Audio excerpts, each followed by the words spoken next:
سلام به همگی. تو این پست می‌خوایم چند تا از تجربه‌هایی که موقع کار با پلیورتان داشتم و بهتون بگم ان شاءالله که براتون مفید باشه.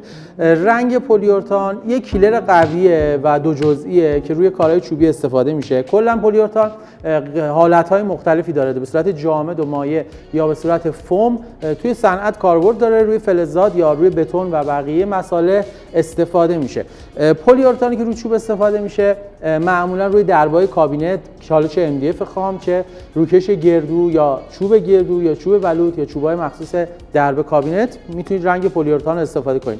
روی میزایی که با رزین کار میشن یا اسلب‌های بزرگ هم پلیورتان کاربرد داره. نکته‌ای که می‌خواستم تو این پست بهتون بگم، شاید خیلی جاها شنیده باشید که رنگ پلیورتان ضد UVه و در مقابل رطوبت هم مقاومه که کاملا درسته. اما نکته اشتباه قضیه اینجاست که رنگ پلیورتان رو توصیه میکنن برای فضای باز روی چوب که کاملا اشتباهه و خود من به شخصه ضررهای زیادی سر این قضیه کردم و روی پروژه‌های خیلی بزرگ و قدری رنگ پلیورتان رو استفاده کردم و زیر یک سال رنگ شروع کرد به فیتیله شدن و بلند شدن. پس پیشنهاد من اینه که رنگ پلیورتان تو فضای باز اجرا نکنید. خب کاربرد پلیورتان شد فضای داخلی، یعنی روی حالا اسلبا یا دربای کابینت و سایر سازهایی که میخواین استفاده کنید. در مورد اینکه ضرر داره، شدیداً چسبناکه، سنگینه، وزن مولکولی بالایی داره، درسته کاملا و باید موقع اجرای پلیورتان حتما نکات ایمنی رو رعایت کنید. اما چرا تو فضای باز این رنگ جواب نمیده؟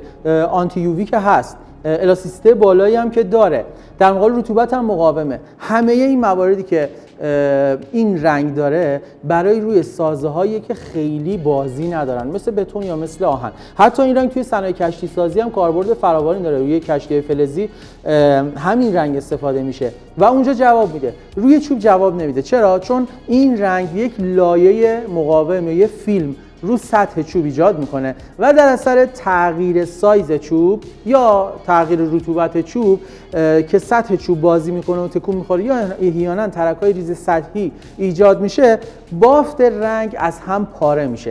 الاستیسیته بالایی داره توی سایزهای کوچیک، توی ضخامت‌های مختلف و این موارد باید همه بررسی بشه و تمرین بشه. من تا الان نتونستم پلیورتانی استفاده کنم که یک سال دو سال تو فضای باز دووم آورده باشه. اگر شما استفاده کردین حتما به من بگین. پس لایه روحی یا سطح فیلم رنگ ترک‌های ریز میخوره و سطحش باز میشه و از اونجا رطوبت و حالا بارونی که احیانا میاد یا آبی که آبیاری میشه محیط میره روی کار میشینه و از اون روزنه‌های ریز وارد میشه و بین لایه فیلم رنگ و چوب فاصله ایجاد میکنه و باعث میشه که رنگ فیتیله بشه و برداشته بشه. پس رنگ پلیورتان ذاتاً به رطوبت و یووی مقاومه، اما تو فضای باز روی چوب جواب نمیده. دوباره تاکید میکنم اگر برند خاص یا رنگی رو بلدیم که توی فضای باز جواب میده، حتما تو کامنت بنویسید که تو این پست ما از شما یاد بگیریم.